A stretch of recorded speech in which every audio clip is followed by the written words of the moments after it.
On this episode of the Luke Who's Talking podcast, we're going to bang on about Two Drongos, 55 kilos of snags, and a Bond villain.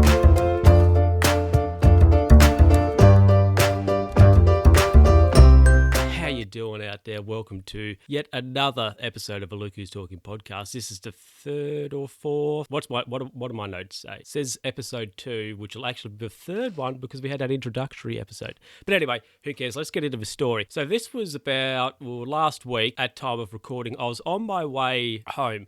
And it was about 5 p.m, so it was starting to get dark because we have daylight savings here where I live. So now it's about, what's the current time? It is about 3:30, half 3. And it's not that bright outside. It's a bit overcast, a bit sort of starting to get dark. So about 4:35, 5:30, it's getting / is dark at the moment during the winter. And anyway, this particular day, it was drizzling a little bit with rain as well. So I was on my way home, driving home, and on the opposite side of the road, I saw these two guys. In the intro, I said drongos. What a word. Anyway, there was these two guys on a bicycle. Now, on the same bike, they were on the same bicycle. So one was doing the pedaling and could you say the operating position of the bike? I suppose you could. So one was driving the bike as they should. Anyway, the other guy was on the front getting a dink. He was getting dinked along. But yeah, so the guy was on the front of a bike getting dinked along. You know, they were both not wearing very colourful clothes or anything. They were just like hoods. And it was dark, as I said. It was drizzling, not raining, but it was drizzling. And they didn't have any helmets on, which is a big no-no here in Australia. If you're riding a bicycle, you have to have a helmet on, regardless of if it's a big, fast road bike, just a slow little, you sit up and you cruise around on, like the Dutch love them. You have to wear a bicycle helmet. And these guys didn't have one on. They were wearing very dark clothes. Somebody was getting dinked, which the safety of that's a bit ordinary. I suppose they got home safely. I can't say. I haven't seen in the paper that two cyclists or two guys on a bike have been killed or anything. So they must have got somewhere safely. But how much do you value your life, or how much do you value not getting injured at all? It was pretty carefree. I suppose they were probably late teens, mid-teens, late teens. The youths of today not really giving two hoots about if they crash or not, I suppose. Maybe I'm just an old man. At least have a reflector on your bicycle. That'd be a half decent idea, maybe. I don't know. 55 kilos is a lot of weight. Now, that's a lot of sausages, you'd think, isn't it? That's a lot of sausages. According to some calculations I've done, that could be up to, or more than, 825 sausages. Now, you might be thinking, why am I talking about sausages and why am I talking about 55 kilos? Well, I was talking to somebody a couple of weeks ago, and now here in Australia, one of the biggest retail, one of the biggest hardware chains, Bunnings Warehouse, it's called, the big hardware store. They have just about every weekend, or every time you go there, there's a barbecue on. So if you're a charity or whatever, you can go there, you can have a barbecue, bit of a fundraiser. And, everybody loves a snag here in Australia. They call it the Aussie taco. Apparently, that's what one of my colleagues calls me. It's like, it's the Aussie taco, they call it. Like, yeah, sure, I'll take your word on that one. This person I was talking to said they sold, this particular day they were at Bunnings, 55 kilos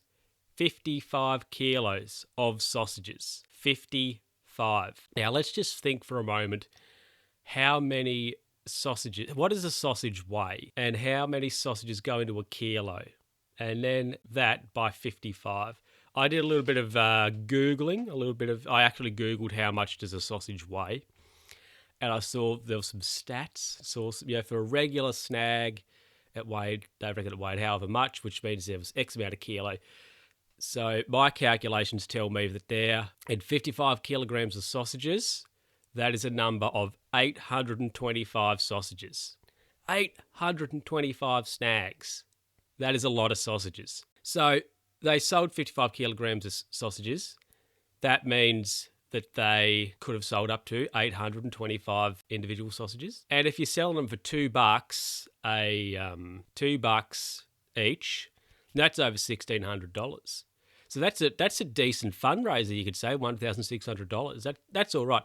Costs, you got to factor your costs into that. I guess maybe because you're buying so many snags, 55 kilos, you might get like a deal or something. You'd be like, oh yeah, buying 55, you get a bulk deal on that. But also, let's just think about this.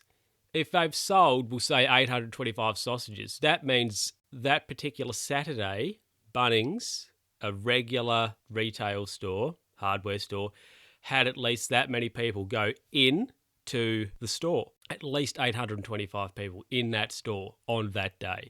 That is a huge amount of people. Imagine if they have what it's like when they have a big sale on or end of financial year savings.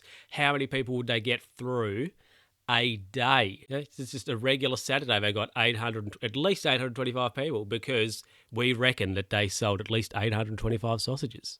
They sold 55 kilos of them. So, that is probably 825 sausages. I think I've talked too much about sausages now. It's time to move on. In recent weeks, my state where I live had their budget unveiled for the 2018-19 financial year. So that's all good and well. And on the front page of the daily paper, there was a picture of the treasurer on there. Now, it wasn't a great picture of the treasurer. And I've got to say, I really do feel amused when I see some of these pictures of people having the paper, because you think, where do they get those pictures from? They're always absolutely garbage. They're never really flattering at all to the person. But anyway, this picture of the treasurer made him look like a Bond villain. More specifically, it made him look like Ernest Blofeld. That's one for all the Bond geeks out there. It made him look like Blofeld. And more specifically to that, Donald Pleasance. It made him look like Donald Pleasance as Ernest Blofeld. Or if you're not into Bond, I could say Dr. Evil. Yeah, Dr. Evil's a play on Blofeld. So it made the treasurer look like this villain. And I thought, oh my goodness, just the angle, and he's like, eh. And I thought, wow, it makes him look like a Bond villain. I thought, it makes him look like my old mate Blofeld. He's not my old mate, but it made him look like Blofeld. And you could just imagine, the treasurer sitting there stroking a white cat, going over the accounts and thinking, who are we going to give more money to, Mr. Bond? Because he's a Bond villain, of course. But I saw it and I thought, oh, geez, that's not a very flattering picture at all. Well, that's all for this round of the Luke Who's Talking podcast. Don't forget you can email lukewho'stalkingpod@gmail.com. I had to think I should actually have that on my notes. That would actually make sense. But yeah, lukewho'stalkingpod@gmail.com. Send us an email. We're on Twitter. We're on Facebook. Soon to be, hopefully on YouTube at some point in the future. Who knows? At the time of this recording, June 22nd, not yet, but hopefully when this episode comes out, maybe, I don't know, that'll still be a couple of weeks away. Something that I said in episode 00, where I cover the details, etc. of the podcast, I said that I was going to put a Discord link to the Podcastage Discord server. At this time, I haven't done that because when I was writing the description, whatever, for the episode, I apparently, according to my host, I couldn't link it because I'd gone over my allocated character amount, so I couldn't put that link in there. Maybe that's because I'm just on a trial version at the moment. Maybe if I went up to quote unquote premium, I might be able to. I might be given some more scope for that. I'm not sure. So I do apologise for that, everybody. I did say I was going to do it. At this point, it hasn't happened. Watch this space. It may, I'll put it on the YouTube video, whenever that's going to be. I keep on promising YouTube. I should just not promise anything. And if it happens, excellent. And if it doesn't, well, so be it. But yeah, that's all for this round, or this episode of Luke Who's Talking podcast. And I'll catch you next time. See ya.